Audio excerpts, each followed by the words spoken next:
ये पब्लिक है, सब जानती है। त्यामुळे पब्लिकला जर माहिती असताना कोण काम करू शकतं कोण करू शकत नाही हे पण पब्लिकला माहिती आहे। आमच्याकडे काम करण्याची धमक आहे आणि म्हणून आम्ही नगरसेवक नसताना सुद्धा जोशीबागेमध्ये 15 कोटी रुपयाचा निधी माननीय त्यावेळेचे मुख्यमंत्री आणि आताचे उपमुख्यमंत्री एकनाथ शिंदे साहेबांच्या निधीमधून फक्त जोशीबाग, मल्हारनगर, जिजामाता कॉलनी, चिखलेबाग, झुंजारराव नगर, नारायणपेठ या परिसरासाठी हा निधी आणलेला आहे।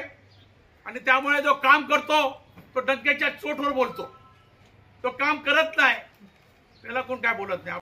आणि जोशीबागामध्ये आता पॅनल क्रमांक 9 तयार झालेला आहे। आता जोशीबागच्या महिलांना या ठिकाणी एकच नगरसेवक निवडायचा नाहीये, तर तुम्ही ज्या मतदान केंद्रात मतदान करायला जाल त्या ठिकाणी तुम्हाला 4 मतदान करायचे, म्हणजे आपल्याकडे 4 नगरसेवक होणार आहेत। 4 नगरसेवकांना 4 मतदान। आता तसं नाही करता आपल्याला तुम्हाला 4 मशीनी भेटणार आहेत एका रूम मध्ये। 9 मध्ये ए, 9B, 9C, 9D ABCD असणार आहे। म्हणून जेव्हा आपण वोटिंग करायला जाल त्या 9 मध्ये जाल त्यावेळी धनुष्यबाणची निशाणी लक्षात ठेवायची। 9B मध्ये जाल धनुष्यबाणची निशाणी साधायची। 9C ला जाल धनुष्यबाणची निशाणी बघायची। 9D ला जाल त्या धनुष्यबाणाची निशाणी। धनुष्यबाण आमचा उमेदवार कोण आहे? धनुष्यबाण आहे। शेस्त आहे, प्रतीक नाही, मी नाही, अस्मिता नाही, धनुष्यबाण। जो धनुष्यबाणावर उभा राहील त्याला वोटिंग करायची।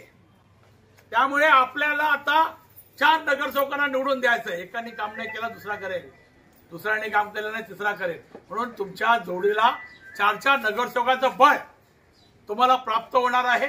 त्यामुळे नागरिकांनी निसंकोच न घाबरता, कोणालाही न घाबरता, कुठल्याही पैशाच्या आमिषाला बळी न पडता, बघा 5 वर्षासाठी जर तुम्ही 1000 रुपये घेतले तर तुम्हाला फक्त दिवसाला 28 पैसे भेटतायत, पण 5 वर्ष त्या नगरसेवकावर तुम्हाला जाता येत नाही, कारण त्याचे 1000 रुपये तुम्ही घेतले असतात।